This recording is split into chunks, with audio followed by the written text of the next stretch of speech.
Good evening, everybody. How y'all doing?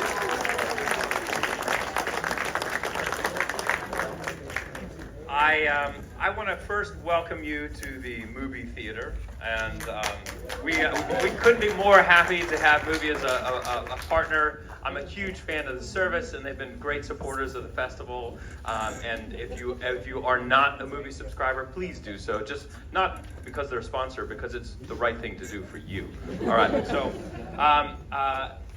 we have a really special guest tonight, and I'm gonna start by telling I don't think it's that long-winded, but it's maybe a rambly tale, if you don't mind. It's 2002, and back in the olden days, when I was a younger man, and before we had kids, Carrie and I used to just go to film festivals for our vacations, usually if there was really fine things to eat and fine movies to see. So in 2002, for the very first time, we went to the Sitges Film Festival. And what our general protocol was, just to cover ground, is we'd usually split up, and I'd watch a couple movies, and then we'd meet back up for lunch. And so very first day, very first film, I went to a P&I industry screening at like 9:30 or so in the morning for a movie called Sympathy for Mr. Vengeance. And, I read the description. It's like, this kind of feels like my cup of tea. I had not at that point seen JSA, and so I was not familiar with the director. Over the course of that 2 hours, I cried, I got angry, I laughed, I felt really energetic. It was just, I was completely wrung through the ringer. And I'm partially saying this just so it has to be translated, is that the masturbation scene in Sympathy for Mr. Vengeance is probably my all-time favorite laugh-out-loud black comedy joke in a movie theater that I've ever had. And she had to translate masturbation for me twice. So I got out of that screening, and I was just like, I don't know if you've ever seen a movie that just just makes you so alive. You're just blistering with goosebumps. Just like I was charging through the streets, and I was running to go meet Carrie, have lunch, and I couldn't stop gushing about what I had seen and what I felt like I had discovered. Obviously every right-minded human being has discovered that film at this point. But I was just on fire, and I'd never been to a genre festival. Sitges was the first festival that showed movies that I always wanted to see. Always you go to film festivals and genre movies are relegated to midnight movie slots, as if they have less respect for the movies in a weird way. And so this was a festival that said, no, the finest voices in storytelling are in genre film, and we celebrate this universe like no other. And so it was that day and that screening and that lunch where we first conceived of the idea of maybe someday doing something like this in Austin, Texas. And no joke. There were several other factors that happened. Ultimately, I credit Tim McCanley's, because Tim McCanley's knew that I told him the story about Sympathy for Mr. Vengeance, and I told him about the idea of maybe someday doing something like this, and he dared me. Says, you just do it. And what he offered was to put on Fantastic Fest #1. This would be 3 years after that fateful screening. And if you lose any money, I will personally write you a check. I trust you that you won't try to cheat me out of some money. And so, but that was the story. That movie, that screening, Sitges was the experience. And because of that, director Chan-wook Park is, in a way, the father of Fantastic Fest.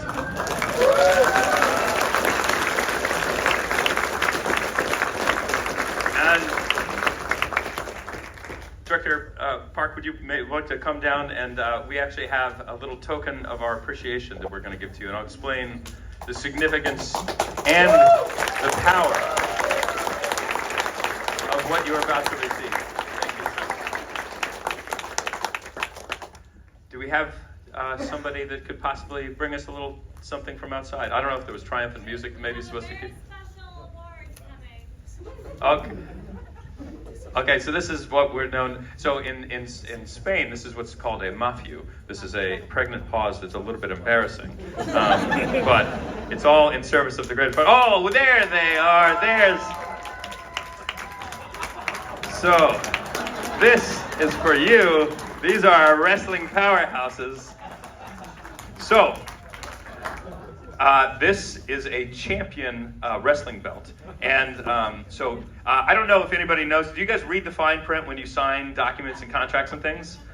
Okay, good, because so what you may not know is you are now contractually obligated if Director Park is ever wearing this belt or holding this belt, and you are a veteran of Fantastic Fest, and you see Director Park make the boon bestowing gesture while holding or wearing this belt, then you must, it's not an option, you must drop to a knee, avert your eyes, and on the count of 3, scream, "My liege." And if you didn't know this, but you signed that contract by attending Fantastic Fest this year, you got no say in the matter. So, Zach Abra, perhaps you would like to present the belt to Director Park, and perhaps he would like to give the very first boon bestowing gesture, if you so desire.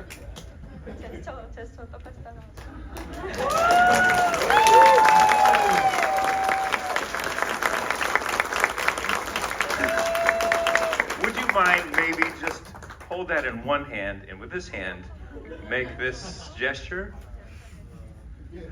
No, see, that was a trick. That doesn't count. With that hand, make this gesture. Okay, so everybody, if you don't mind, stand. I know there's no room, and at the count of my 3. It's going to be impossible in the Italians, but do your damn best, all right? And it's important. Knee, avert eyes, count of 3, scream, "My liege." Knee, avert eyes. 1, 2, 3. Mommy! Oh, Jesus Christ! I'm sorry, sir. I'm sorry.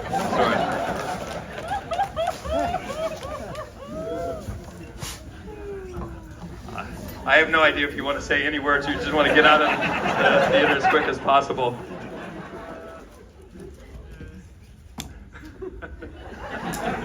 이런 얘기 미리 안 해줬잖아요. You guys never told me this was happening. We have a tradition in the United States. It is called sometimes it is better to ask forgiveness than permission.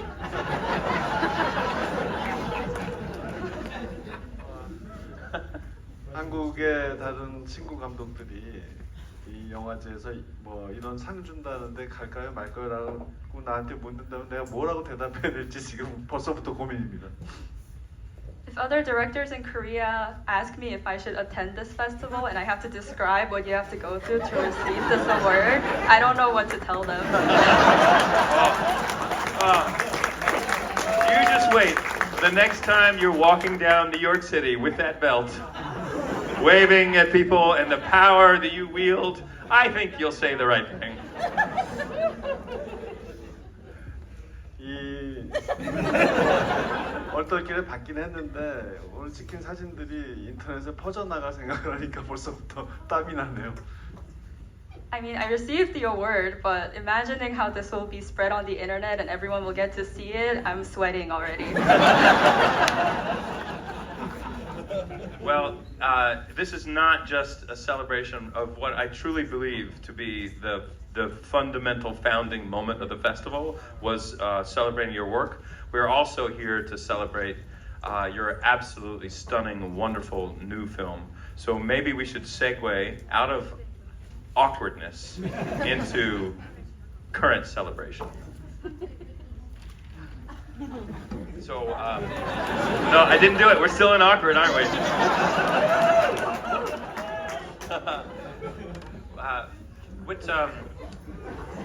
What would you like to tell people before they watch this film?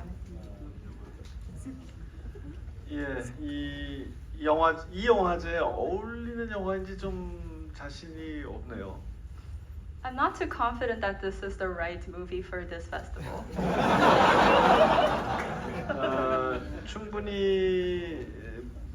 충분히 쇼킹하고 충분히 기발하고 충분히 미쳐 있는지 좀 자신이 없네요. I'm not sure it's quite crazy and creative enough for this festival. 근데 저 겉으로 보기에는 좀 조용한 영화지만 내면에는 확실히 이 영화제에 어울릴 정도로 충분히 미쳐 있는 그런 영화라고 생각합니다, 저는. At first look, you might think that this is a quiet movie, but when you really look into it, I think it is crazy enough to fit the standards of this festival.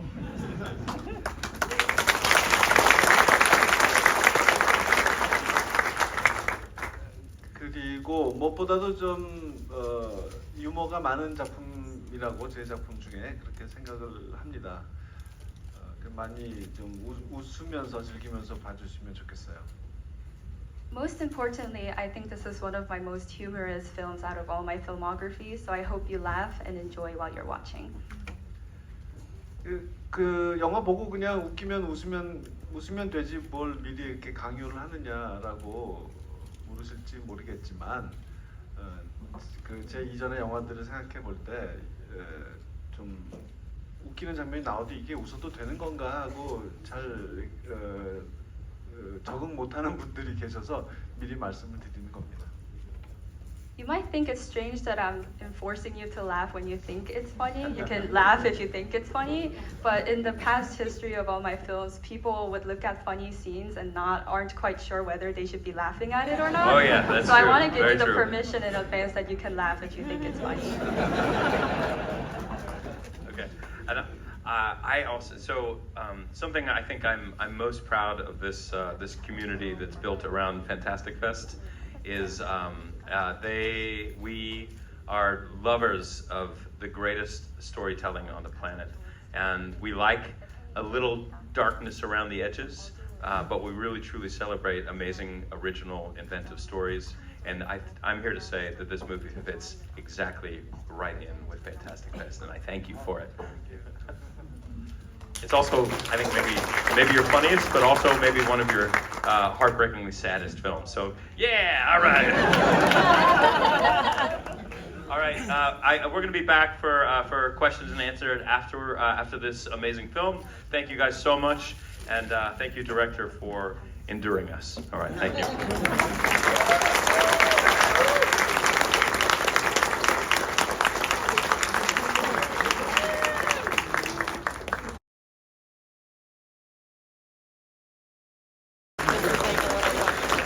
It wasn't even easy. It was just like so rough. Wherever I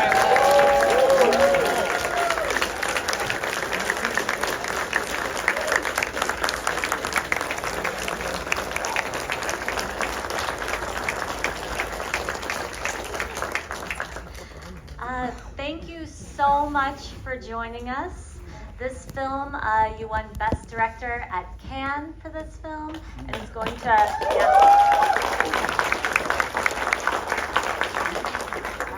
and you'll be representing South Korea in the Academy Awards. This is the film. So yeah, it's just such an amazing, remarkable, beautiful film. Just watching it again, I felt like I was going to cry. So trying to compose myself. So this movie, it's similar to some of your previous work in that it has so many layers and twists and turns, but it's also very different in that it's more subtle. There's no graphic sex or violence. Do you want to talk about your inspiration for creating this film and why you went with a more kind of a subtle film? 네, 폭력과 누디티 이제 약하죠. 그리고 자유행위도 없습니다. There's no violence or nudity and no masturbation. 예, 왜 이렇게 만들었냐 하면은 봐서 아시다시피 인물들이 감정을 막 드러내지 않잖아요. 조금 숨기잖아요. The reason for this is that, as you have seen from the movie, the characters don't express their emotions, they hide them. 그렇기 때문에 관객이 그걸 잘 읽어내기 위해서는 그들의 표정, 아주 미세한 표정까지도 주의 깊게 관찰해야 합니다. So in order for the audience to understand their emotions, they have to have their full attentions on even the littlest details on the characters' faces. 정말 눈동자의 작은 흔들림까지도. Even the tiniest shake of the pupils. 그러려면 너무 자극적인 다른 요소가 강해서는 안 되겠죠. For that reason, I decided to take out any explicit content from the film. 예, 그래서 이런 영화가 나왔습니다. So that's how this film came to be. Well, it's so beautiful, and the two leads have so much chemistry. They portray so much emotion, sometimes without saying anything. Can you talk about how they came to be in the project, how you cast them? They're just phenomenal. 우선 제가 경찰이 주인공 남자 형사가 수사를 하는 이야기를 먼저 생각을 했습니다. Before all else, I decided I want to make a detective film about a male detective who starts an investigation. 그런데 우리가 한국에서뿐만 아니라 어느 나라 미국에서도 마찬가지고 많은 경찰 영화를 보지만 거기 나오는 형사들이 좀 대개는 막 거칠고 막 욕하고 폭력을 휘두르고 그러거나 아니면 완전히 천재적인 그 지능으로 수사를 하거나 그러지 않습니까? In a lot of the police films, both in America and in Korea, the police characters are of two archetypes. It's either the really violent one that cusses and uses violence to solve problems, or it's the really genius one that uses its brain to solve problems. 저는 이제 그 두 가지에서 벗어나서 좀 더 현실적이면서 그리고 좀 더 친절하고 예의 바르고 그런 사람 그 시민에게 봉사하는 공무원으로서의 경찰 이런 사람을 그리고 싶었어요. I wanted to break away from those two archetypes and make a very caring person who volunteers and serves the community like the civil servant a police is supposed to be. 그래서 생각한 사람이 이 박해일이라는 여러분이 보신 이 배우였습니다. That is why I decided to cast Park Hae-il, who is the actor for the character. 여러분 기억하실지 모르겠는데 살인의 추억, 봉준호 감독의 살인의 추억이라는 영화에서 제일 마지막까지 가장 강력한 용의자로 남아있던 바로 그 사람이에요. If you remember from Memories of Murder by Bong Joon-ho, this is the actor who played the character who remained the suspect until the very end of the plot. 한국에서는 국가대표 용의자라고 할 수 있는 사람인데요. 그런 배우인데 처음으로 이제 반대편에 서서 형사 역으로 연기를 하게 됐습니다. He is known nationwide as the nationwide suspect because of the roles that he played, but for this time I wanted to give him a different role. 그렇게 해서 박해를 먼저 정했고 그 다음에 여성 캐릭터는 아무것도 없었어요. 전혀 그 정해진 내용이 없었습니다. 그래서 코라이터와 제가 앉아서 이 여자는 누굴까? 직업이 뭐며, 뭐 나이는 뭐며 이런 것을 이제 처음부터 논의하기 시작했습니다. That's why we decided on Hale Park for that role. And as for the female character, we started from nothing. So I sat together with my co-writer and went through every detail, such as what is her occupation, what is her personality, etc. 그런데 그런 자세한 이야기를 하기도 전에 내 공동 작가가 제일 먼저 한 소리가 그녀는 중국인이에요 이러더라고요. But even before we got to those details, my co-writer suggested this character is a Chinese woman. 그래서 왜? 라고 했더니 그래야 탕웨이를 캐스팅할 수 있지 않겠어요? I asked why, and she answered, so that we can cast Tang Wei. 그만큼 저와 우리 공동 작가 그녀와 저는 Lost Caution이라는 영화를 본 이래로 그녀의 팬이었습니다. Ever since we watched the film Last Caution, my co-writer and I have been such big fans of the actress. 그렇게 두 배우를 캐스팅을 했고 두 사람과 제가 셋이 같이 만나서 많은 리딩과 토론과 이런 것을 했죠. So we casted the actor and we went through many readings and discussions about the character and how the actress would fit into that role. 당연히 집에서 많이 했는데요. 그 전원주택, 그 강변에 아주 그 마당이 넓은 그런 집에서 당연히가 매일 재배한 그 야채, 상추나 뭐 토마토 이런 것들 가지고 만들어준 음식을 먹어가면서 그렇게 많은 대화를 나눴습니다. We did much of the talking at Pangwei's house, which is a large house with a large yard. And every time we meet, she would cook food for us using the lettuces or tomato and other vegetables from her backyard. 당회는 연기자 이외에 또 부업이 하나 있는데 그게 바로 농부예요. Her other occupation other than acting is farming. 그래서 그때 그 마당에서 음식을 먹으면서 많은 대화를 했던 기억이 아주 행복한 기억으로 남아 있고 그때 그 두 배우가 서로 친해지면서 점점 역할의 그 모양을 갖춰가기 시작했던 것 같아요. I have such happy memories of the time that I spent there with my main leads, and because we had such great times, I think that's how the chemistry between the two leads came to be. Well, you can tell, you know, you took so much time and care casting them, and it just worked out wonderfully. They're just so realistic, and it's just such a moving film because of their performances. I'm sure you all have some questions. Everyone's scared. Oh, right there. Particularly in the chase scene, it has echoes of the chase in Seven. Was that or any other movies something that would influence the writing? Oh. And I'm going to repeat it for the simulcast. About the chase scene, were there any other films that were an inspiration for that scene? 저는 그런 그 별로 없는 것 같아요. He doesn't have any inspiration. 제가 그 올드보이의 그 복도에서의 장면 때문에 이런 액션 장면들을 만드는 일에 굉장히 관심이 많은 감독으로 생각하시기 쉬운데 사실 저는 그런 일에 별로 관심이 많은 사람은 아니에요. A lot of people think that I'm a director who puts a lot of interest and care into my action sequences because of the famous hallway scene from the film Oldboy, but I honestly don't really care for action scenes. 어떻게 하면 좀 그런 장면 안 찍고 피해서 영화를 찍을 수 있을까? 그런 장면 없이 영화를 찍을 수 있을까? 고민을 하는 편이죠. I spend a lot of time thinking about how I can avoid such violent or action scenes within my movies.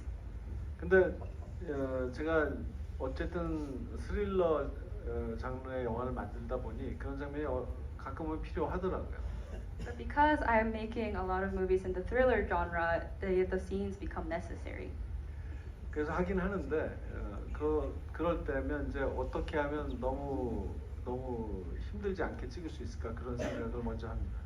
So I do make those scenes, but the first thing I think of is how to make those scenes without stressing myself out too much.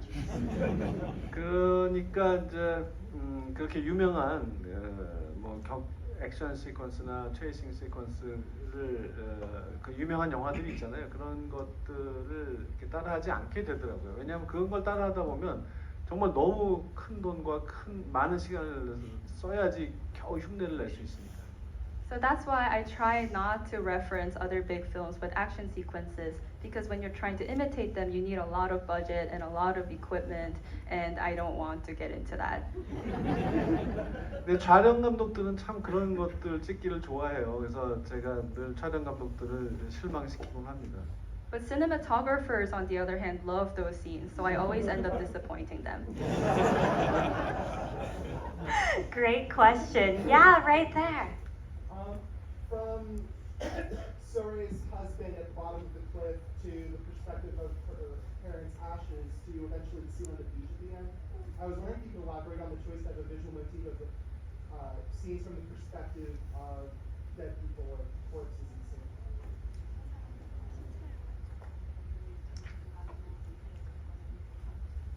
Oh, and I'm going to repeat it.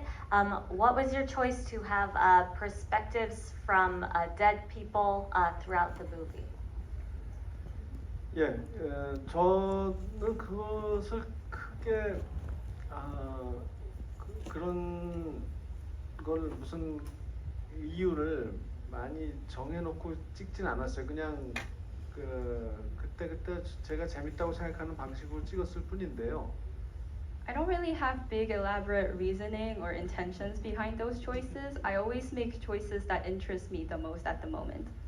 그런데 이제 이런 얘기를 할 수 있겠어요. 설애가 결국에는 죽게 되잖아요. 그리고 그녀는 모래 구덩이 속에 있고 그 위에 해준이 서 있게 되는데 그 결말을 제가 알고 있으니까 영화 전체적으로 그 죽은 자의 시점이라는 것을 자꾸 쓰게 됐던 것 같아요. But I can say this, in the resolution of the film we find Sore buried deep inside the sand and Haejun standing over it. So knowing that resolution, I do think it might have influenced how I want to kind of incorporate the POVs of dead people throughout the movie. Yeah, right here. Two questions. Did you ever think about saving her, like having him find Zoe in this film? If you ever make an action movie, would you be in it?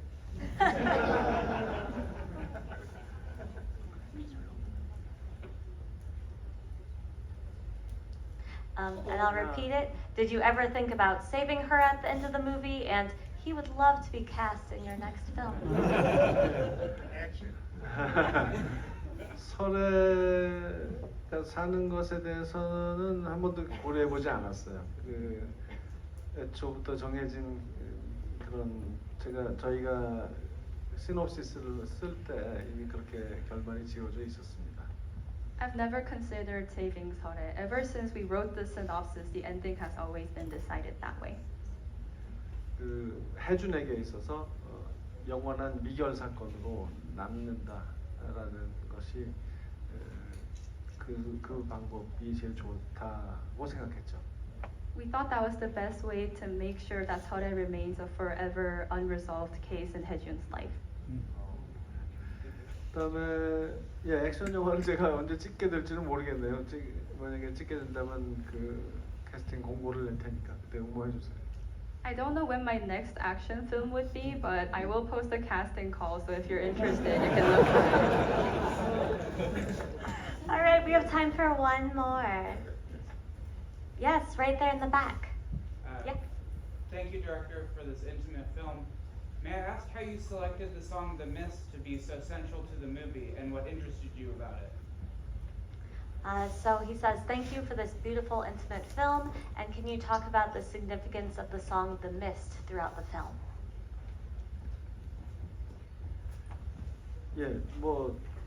이것보다 그 노래보다 더 중요한 요소는 사실 이 영화에 없다고 해도 과언이 아닙니다.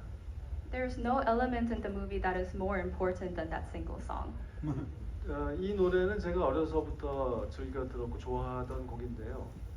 This is a song that I've liked since I was little, and I've always listened to them since then. 그 여성 가수가 부르는 버전이죠. 이 영화 중간에 본편에 계속 나오던. Specifically, the female version of the song, a female singer sang it, and you heard it in the middle of the film. 그런데 몇 년 전에 유튜브로 그 곡을 듣다가 자동으로 추천해주는 알고리즘에 의해서 다른 남자 가수도 이 노래를 커버해서 불렀다는 사실을 알게 됐습니다. A few years ago, I was listening to this song on YouTube, and the algorithm auto-played the next song, which was the same song but covered by a male singer.